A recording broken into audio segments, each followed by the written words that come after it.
let me guess. You are constantly running out of ideas for what kind of content to put on the internet.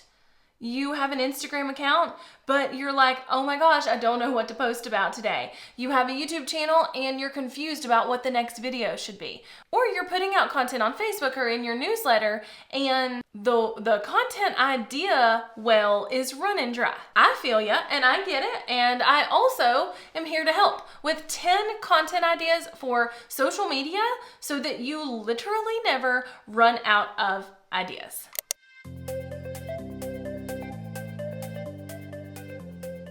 Hey, howdy, hey, y'all! Welcome back to my channel! I'm so glad you're here. If you're new here, I'm Jessica Stansberry, and on this channel, I'm giving you content to teach you how to stop trading hours for dollars and start working less and living more while making more money. So if that sounds like something you want to do, make sure you hit subscribe below. It's a big red button. It's really easy to find. I have been putting content out on the internets consistently for what feels like eons. I have published 1 to 2 to 3 YouTube videos every single week for almost 5 years. I've had a weekly podcast in some capacity for 6 years or more, and I have been consistently posting on social media for that amount of time as well. And sometimes when you're trying to phone in your brain to help you come up with ideas for your social media, it goes a little something like this. What you doing? What you doing?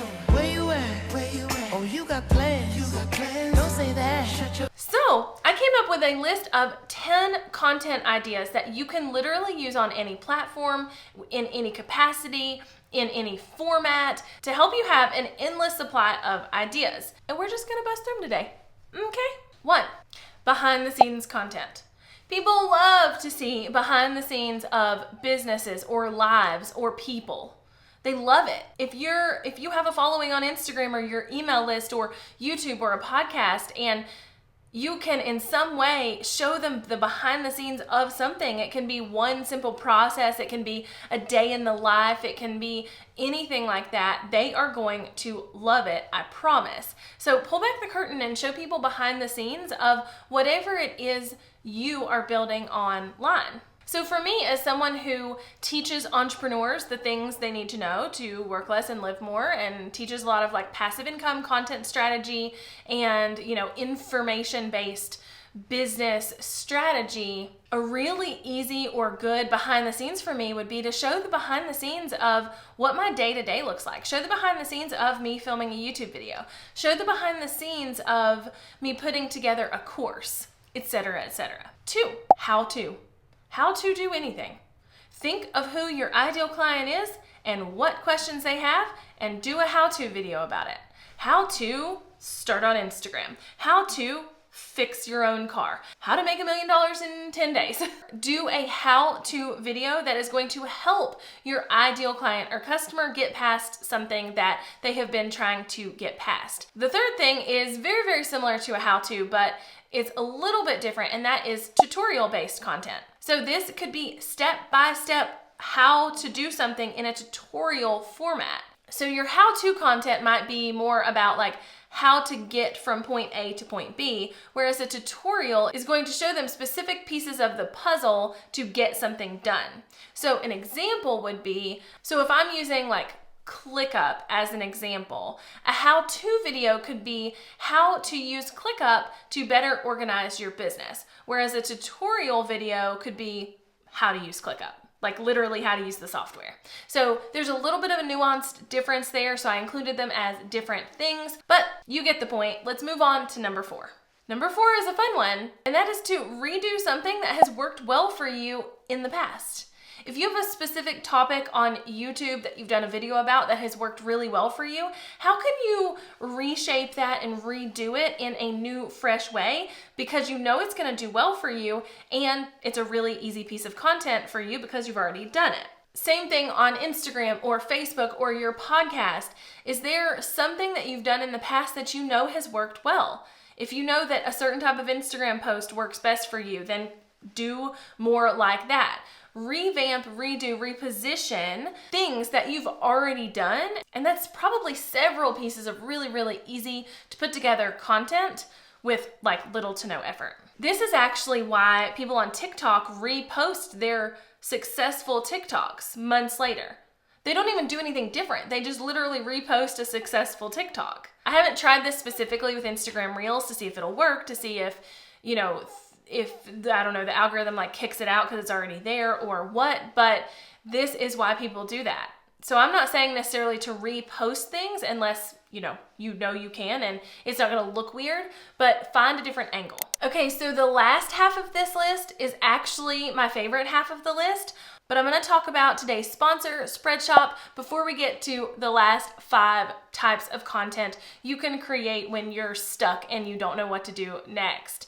So Spreadshop is an amazing, amazing company that allows you to set up an online store and merch shop for free and really, really easily. I recently launched my own merch store after wanting to do it for years and years, but holding off because I didn't want to deal with the back end. I didn't want to deal with the inventory or shipping because, fun fact about me, I don't do well with mailing things. It's like I don't know if it's like an ADHD thing, I don't know.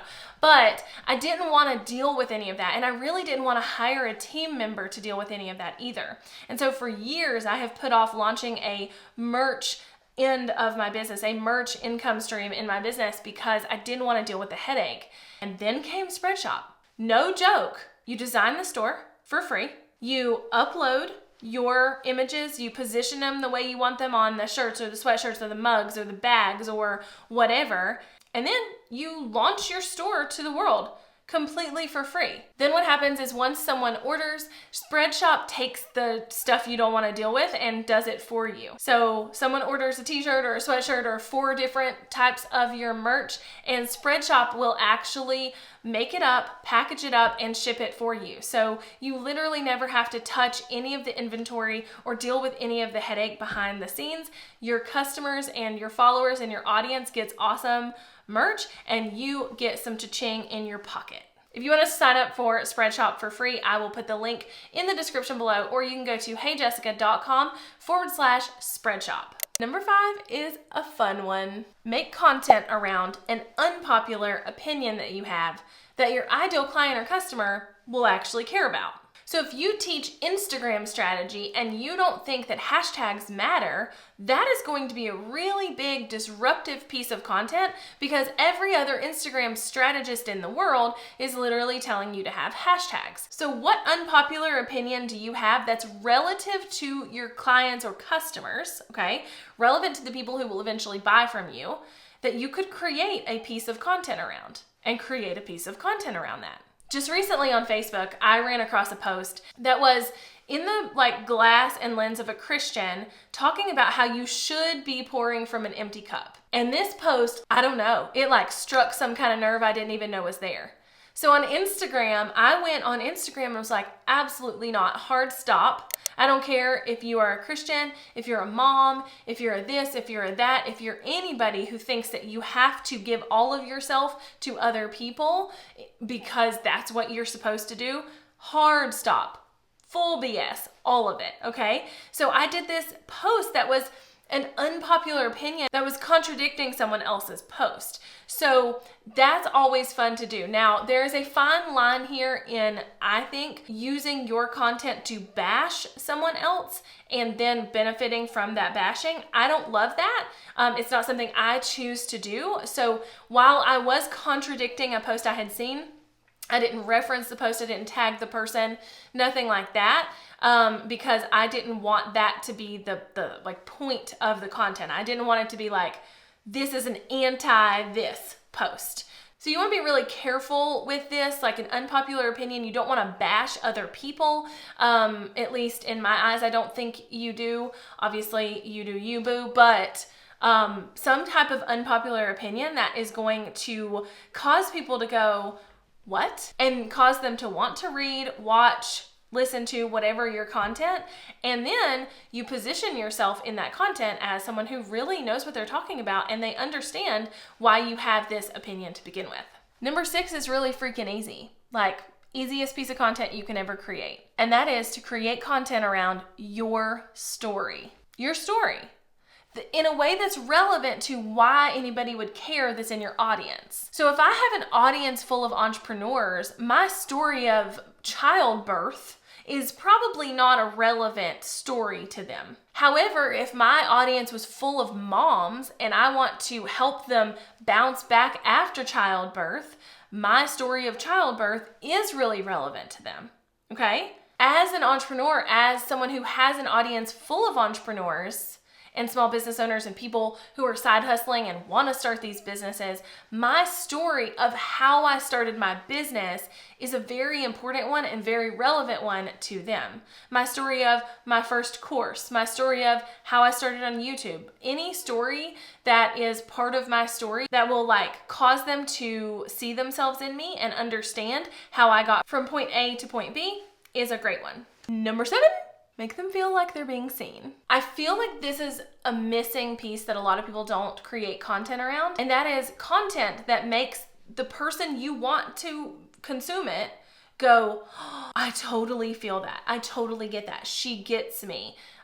He understands me, whatever. It's a really, really key piece of content to your marketing and your branding anyway, is to make people feel like you understand where they are.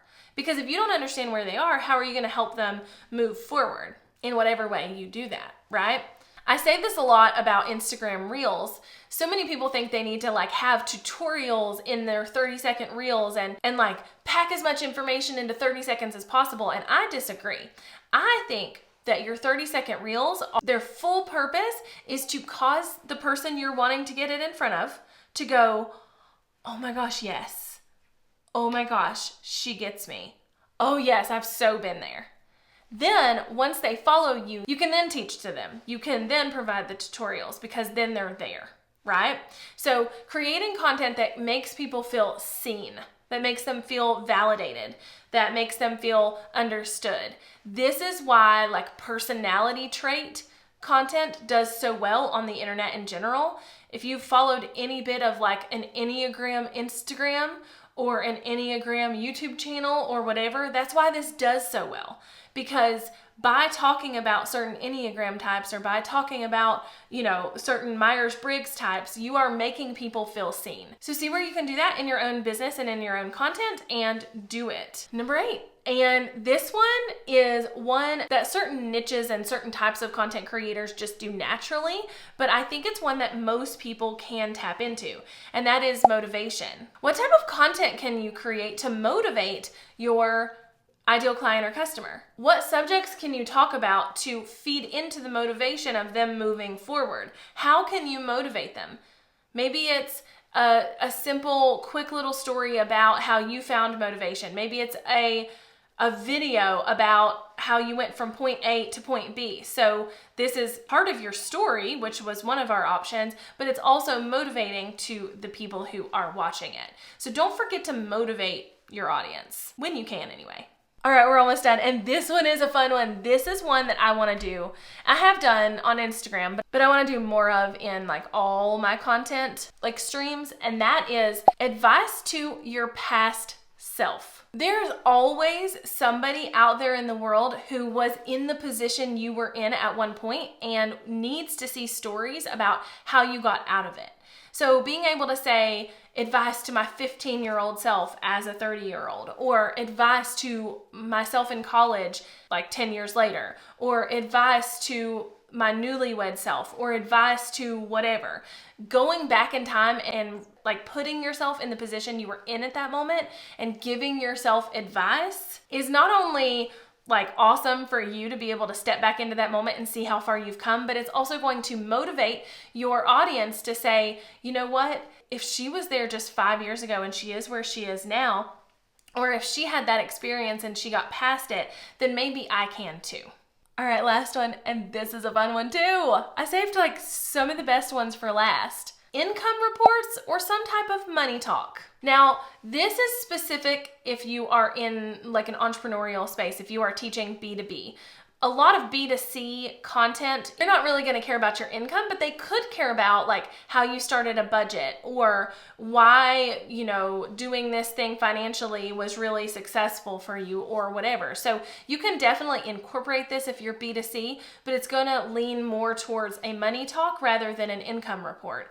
If you're B2B and you're talking to entrepreneurs or business owners or whatever, income reports are something they love because I know for me, they are heck motivating. Like I see somebody with an income report who's doing what I want to do or is doing what I do, but on a bigger scale, and it's at a number that I just couldn't even fathom.